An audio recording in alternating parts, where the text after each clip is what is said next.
Coucou, c'est Irène, bidip de ma petite médiathèque et je vous retrouve aujourd'hui. Nous sommes le mardi 4 juillet et je commence aujourd'hui un nouveau vlog lecture avec une nouvelle lecture. Je viens tout juste de commencer Le Lézard Noir d'Edogawa Rampo, donc un polar japonais, version originale de 1929 et qui a été traduit par Rosé-Marie Mariko Fayol aux éditions Piquier. Alors Edogawa Rampo, j'en ai beaucoup entendu parler puisque c'est un auteur très connu et dont il y a plusieurs adaptations en manga, mais j'avais encore jamais lu de roman de lui, donc je suis ravie de découvrir cet auteur pour la première fois. Et là pour l'instant, voilà, j'ai lu que le tout début. Les chapitres sont très courts et donc dans l'ambiance, c'est assez marrant parce que j'ai regardé à quelle date ça avait été écrit, parce que la façon dont c'est écrit, on se rend pas compte qu'on est dans les années fin des années 20, début des années 30. Ça aurait pu très bien se passer aujourd'hui. Pour l'instant, en tout cas dans les 34 pages que j'ai lues, ça donne pas du tout l'impression de lire quelque chose de vieux. Que ce soit par la façon dont c'est raconté ou même par le style de l'écriture, je trouve ça très moderne. Les chapitres sont très courts et dans l'ambiance ça me fait un petit peu penser à Arsène Lupin, puisque nous sommes avec du coup l'Ange Noir qui est une cambrioleuse et elle se déguise, et donc voilà, en ça m'a fait penser un petit peu à Arsène Lupin parce que dans le déguisement, les plans rocambolesques, etc. Donc voilà, ça m'a rappelé un petit peu Arsène Lupin et elle va donc se battre entre guillemets avec un détective privé, donc ce côté un petit peu esbrouf, et puis avec Arsène Lupin c'est pareil, il provoque ceux qui enquêtent, voilà. Donc là on retrouve un petit peu cet esprit là. Après je sais pas du tout comment ça va évoluer, si ça me rappellera toujours Arsène Lupin, mais en tout cas ce début m'a fait penser à ça. Par contre du coup il va pas y avoir la tension de l'enquête où on veut savoir, puisque là pour l'instant en tout cas on est du côté de la cambrioleuse et elle explique tout son plan, donc on sait déjà qui a fait quoi et qui va faire quoi. En tout cas ces 34 premières pages sont plutôt sympas, et donc je vous en redirai plus quand j'aurai avancé dans la lecture. Coucou, nous sommes mercredi le 5 juillet, je vous retrouve rapidement pour faire quelques mises à jour. J'ai oublié de vous parler d'un livre que j'ai commencé en audio, Steam Sailors. Je ne me souviens plus le nom de l'autrice, comme d'habitude je vous mets la couverture. C'est un livre que j'avais déjà repéré puisque ma fille l'avait ramené du festival de Brive de l'année dernière. Elle avait lu, elle l'avait beaucoup aimé et ça m'intriguait et j'avais envie de le lire aussi. Et puis sur NetGalley j'ai trouvé la version audio, et comme en ce moment je suis plus audio que livre papier puisque j'ai un peu de mal à me concentrer sur la lecture, je l'ai pris et je dois dire que pour l'instant j'aime beaucoup, que ce soit au niveau du récit avec ces histoires de pirates de l'air et dans un univers steampunk fantasy, et autant la narration, la façon dont l'ouvrage est lu. Je me souviens pas, j'ai pas fait attention au nom de la narratrice, enfin de la personne qui lit le livre, mais je crois reconnaître sa voix. Je pense que j'ai déjà dû lire d'autres ouvrages lus par la même personne. En tout cas pour l'instant j'ai écouté 4 chapitres il me semble, et pour l'instant j'aime beaucoup. Je vous en reparle quand j'aurai un petit peu avancé. Là je regarde par là parce que j'avais pris quelques notes. Il y avait des chaînes YouTube dont je voulais vous parler. Ellen Wonderbook qui a fait une recommandation de livres sur des récits historiques. Donc j'ai noté quelques titres dont elle parle.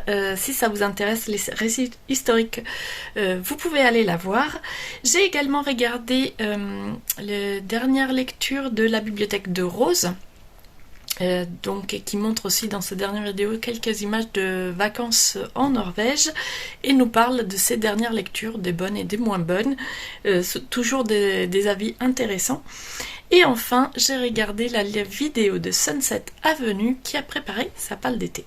Rebondissement de fou, je suis en train de préparer un article sur le blog avec beaucoup de retard comme d'habitude, mais je participe cette année encore au Shiny Summer Challenge et donc j'ai déjà préparé ma palle plus ou moins. Mais j'ai vraiment pas pris le temps de faire un article et tout ça, donc là j'ai commencé ce matin avant de travailler et j'espère trouver le temps de le finir ce soir ou demain, enfin ce week-end. Bref, j'espère le finir bientôt. Du coup, je vais faire un article avec palle et lecture qui me servira à la fois pour préparer une palle et pour noter les lectures que j'ai faites. Il y en a quelques-unes que j'ai déjà faites en juin puisque le challenge commence en juin et se termine du coup fin août. Alors avec nous l'année dernière, on avait décalé un petit peu avec ma fille, on avait fait de mi-juin à mi-septembre puisqu'on s'y était pris en retard. Là je verrai, peut-être que je traînerai un petit peu en septembre le temps de finir quelques lectures. Comme d'habitude je vais me faire une palle énorme et je ne lirai que quelques œuvres, mais j'aime bien regrouper par thématique mes livres et puis surtout ça me permet de me souvenir de livres que j'avais un petit peu zappés.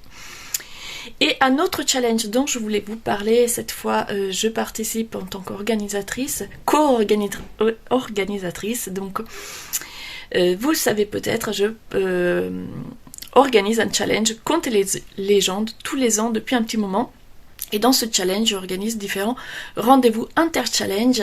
Et en juillet, c'est un rendez-vous qu'on partage avec Hilde et Blandine et leur challenge Les étapes indiennes.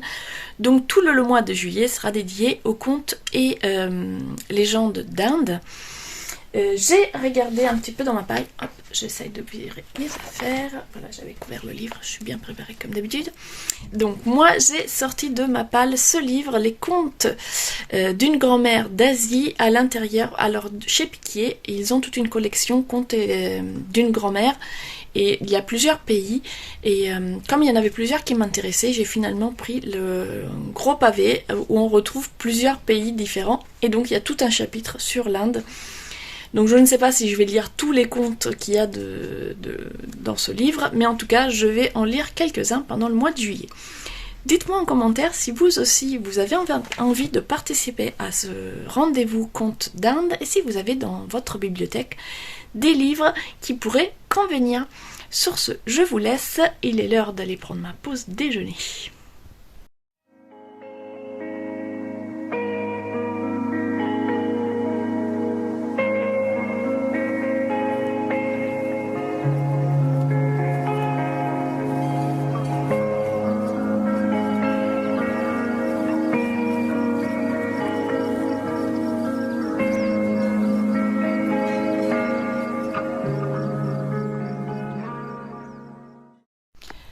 Coucou, je vous retrouve, nous sommes le dimanche matin et je viens conclure ce vlog lecture qui aura été assez court. Je n'ai pas beaucoup avancé dans mes lectures depuis les derniers updates, donc je ne reparle pas des livres, par contre je vous parle d'une série TV que j'ai repris. Je vais passer faire un coucou sur le blog de Tachan et j'ai vu qu'elle avait regardé la fin de Titan et je me suis dit mais je l'ai pas vu moi la fin. Et pour cause, elles viennent de sortir au mois de mai, la saison 4, donc je ne l'avais pas vue. Et du coup, j'ai repris la série Titan, donc on y retrouve les héros Robin, Knight, je sais plus comment, enfin je sais pas les noms, mais... J'oublie tous les noms des super-héros. Enfin bref, toute cette bande de héros secondaires qui sont réunis ici dans leur propre série. C'est une version assez dark. Moi je connaissais les Titans pour avoir regardé les dessins animés quand mes filles étaient petites, les Teen Titans. Et du coup c'était beaucoup plus léger, beaucoup plus drôle. Là c'est une version très dramatique. Ils font chacun leur tour de rôle une bonne dépression. Voire pire que ça. Donc voilà, ils explorent leur côté sombre, chacun leur tour, mais alors ils y vont bien. En tout cas, j'aime bien la série, voilà, il faut pas trop réfléchir parce qu'il y a quand même pas mal de incohérences. Je vous tiens avec mon bras, ça bouge un peu, j'arrête de gesticuler. Donc oui, faut pas trop s'attarder sur le scénario parce que sinon on constate tout de suite beaucoup d'incohérences, mais c'est le genre de série que moi j'aime bien. Il y a de l'action, il y a du drame, c'est voilà, on ça vide la tête. Et puis j'aime bien toutes les histoires de super-héros, donc voilà, là je suis servie. Entre ceux qui ont des super pouvoirs et ceux qui ont des super habilités au combat, on est servi. Donc voilà, du coup, j'ai commencé là, il me manquait 1 ou 2 épisodes de la saison 3. C'est une série que je trouve un petit peu lourde à grande dose, et comme moi j'ai tendance, quand je commence une série, je regarde pas plusieurs séries en même temps, en général j'en commence une et je la termine, ou je regarde plusieurs épisodes d'affilée.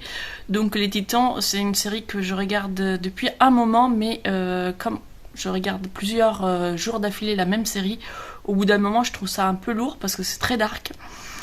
Du coup j'avais arrêté sans finir la saison 3, il me restait genre 2 épisodes. Donc j'ai fini la saison 3 et j'ai commencé la saison 4, donc je vous en reparlerai un petit peu quand j'aurai fini la saison 4. Je termine du coup avec cette série, ce vlog, et puis je suis en train de réfléchir encore, j'ai pas vraiment pris ma décision, mais je pense que pour les semaines à venir, je vais faire des vlogs un petit peu différents. Au lieu de faire un vlog créatif et un vlog lecture, je vais un peu mélanger les deux et faire des petits instants lecture, créatif, etc. et voir ce que ça donne. Donc voilà, je pense que la semaine prochaine on se retrouvera sur un format un peu différent. N'hésitez pas à me faire vos retours, à vous dire si vous préférez que ça soit séparé, ensemble, que je parle que de livres, que je parle un peu de tout. Voilà. Sur ce, je vous dis à bientôt et n'oubliez pas de laisser un petit pouce si cette vidéo vous a plu.